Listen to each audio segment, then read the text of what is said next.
Devil's Workshop number 5, January 28th.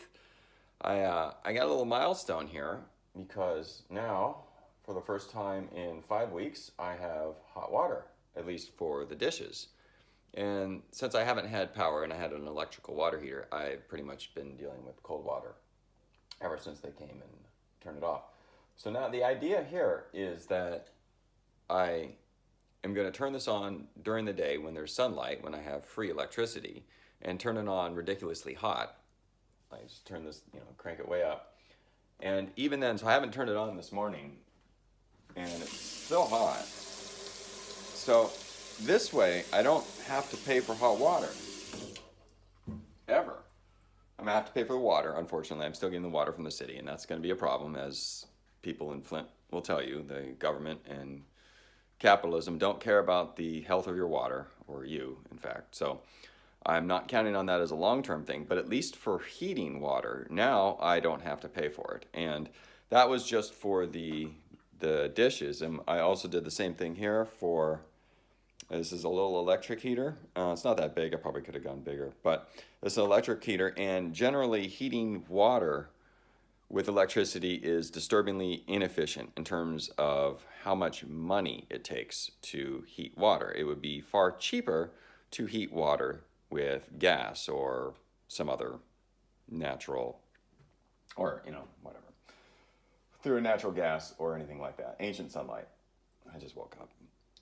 But this way, since my electricity is free during the day, I don't really care how much it costs, because I still have 18 panels left in my living room.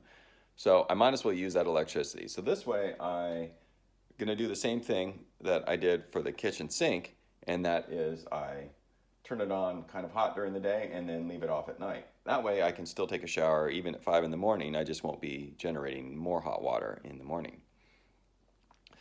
So this is kind of a big step. Like, we have out what's going on now. I think Kamala Harris just announced she's running for president, or announced that she's announcing to run for president, and Bernie's doing the same, and Tulsi's out there, and Trump is Trump. And I don't see a whole lot of things changing in terms of making it easier for people to live. So I'm trying to start at the beginning and say, what do we need to live? General food, shelter, water, and all that stuff. And how can we get those things without the help of government and capitalism? So I like the Republican mantra of, hey, the government's not going to help you, so you have to get off your ass and do it.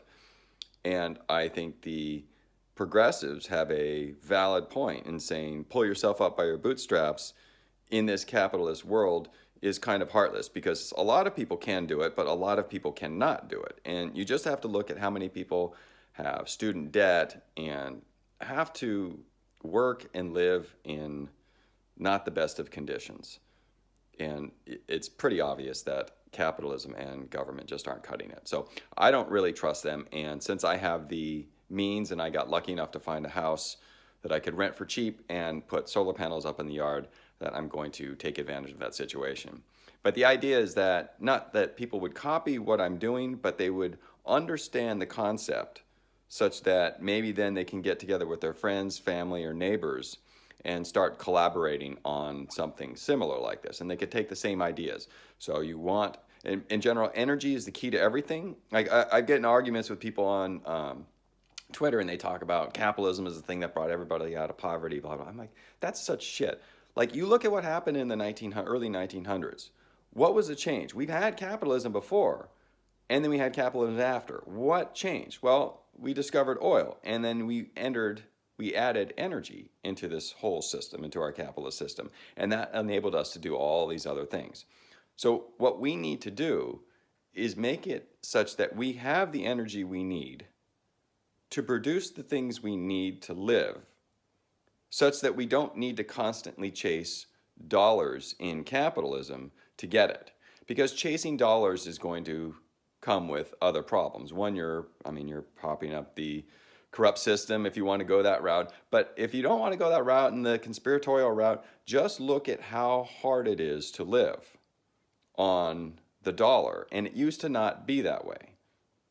I guess it's still sort of a conspiracy route, but it's like everybody's struggling, and that's because when you have something in abundance, like if a lot of people in this area like to grow oranges, so they're kind of competing with each other. And what should be a good thing, like an abundance of oranges for you and your community, is actually a bad thing for them because it's harming their livelihood. And that's the nature of capitalism, where everyone's competing and fighting over this artificial scarcity rather than cooperating. So, and the way to get people to start cooperating is to kind of, you have to alleviate your stress a little bit and start seeing each other not as enemies.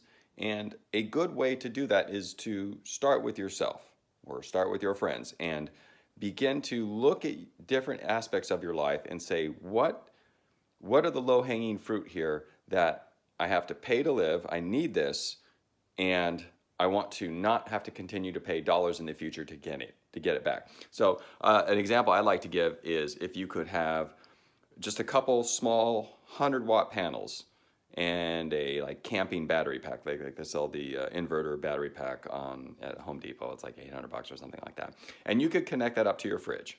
You wouldn't need to call like an electrician to have it done with code and attached to your house. And it's like you could just temporarily run a cable, connect it to the battery box, connect the battery box to the solar panel, and then no matter what Trump and Kamala Harris do and Bernie and politics and all that stuff, at least your food will be cold. And the perishable food that needs to be frozen will remain frozen. Because no matter what the job market does, capitalism does, the stock market does, or Bitcoin does, your solar panels will take in the electricity from the sun, your battery will store the energy overnight, and your fridge and freezer will be able to run constantly. And I want to take that same concept and expand it out to everything we need. Right now I'm working on heat, just hot water, and I need to be able to heat the house. I'm thinking about doing heated floors with that. But the idea is that slowly but surely we start to learn from each other such that we no longer have to work in such a competitive environment where we can now, like, we can still compete, but we're cooperating. We're not competing for dollars. We're competing almost like for ego, like who can do it better. But that's a good thing, because if you share how you did it, then the whole world can benefit from it.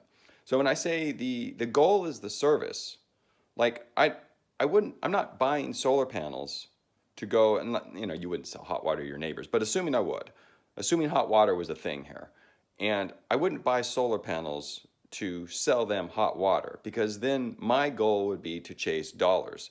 And then if someone else in the neighborhood did something else, and they would be infringing upon my ability to get dollars for this hot water. But really what you want, like if someone else does the same thing, that should be good for me, because now my community has more abundance of hot water. So capitalism has us fighting in ways that is unhealthy, and it has everyone kind of grabbing and hoarding what they can. Like even if you're not that rich, but you have a few $1,000,000, what do you do with it? Well, you have some stocks and bonds, but you're going to buy real estate. Of course you would. I mean, that's a great investment. So real estate in Southern California, assuming there's not going to be some crazy earthquake or something like that, it's generally a good investment. But then you're not going to do anything with that land. You just sit there and you hold it, and maybe in 50 years you give it to your kids and it's appreciated and they can do something. But other people could have used that land. Like I drive around and there's all these people smashed together in a small apartment complex, no ability to collect sunlight because there's no way to put solar panels on the roof of a complex. Or even if you're in a tract neighborhood, they conveniently don't have the south-facing yard with sun. It's like you're always kind of, it's like you just look at the way things are developed, and it's really difficult to become sustainable and independent. And I feel like that's on purpose, and I feel like we need to be creative in order to get out of this predicament. So the idea, again, is to make the service of what you're doing the goal, such that once you have that service, you can move on and then try and create another service. And once you create all these things that don't require your money input, it's like investing, like when you put in $100 in your account and you start getting interest rates or interest back. In the beginning, it's not much, and it seems like it's going to take forever to actually get that $100 back. But if you look at that $100 as an investment and you kiss it goodbye, all those returns that come back are all bonus. And if the returns that are coming back are returns in terms of service and not money, then you can use those services in abundance, or you can give them away or do whatever else you want. So I didn't buy these solar panels ever expecting to get the amount of money that I put into them back or any of this other stuff that I'm buying. I bought it so that now I will always have hot water and my food will always be cold, if it's supposed to be cold. And whatever, heated floors and growing food will be the next step, and all sorts of services that people need to live. So that's what I got for today. I'm actually really happy about that. It's one of those things where you don't realize what you miss until you don't have it. And I know that's super cliche and shit, but I haven't had a hot shower here in like 6 weeks. I mean, I have showered elsewhere. I did like an Airbnb, but I haven't had a hot shower in 6 weeks. So being able to do that and being able to wash dishes, I find that I wasn't washing dishes as much because it's always freaking cold up here. When you don't have central heat, it tends to be colder. And now it's like, okay, your hands are kind of warm when you do dishes, so that makes it that much more pleasant. And I don't have to worry about paying for that electricity because now it's all said and done. So no matter what Trump does, the stock market, the wall, Kamala Harris and Bernie and Tulsi and all this stuff, like unless they're going to drop a nuclear bomb here or roll up with guns in the military, it's like I will have my warm water and my cold food. And that's the point.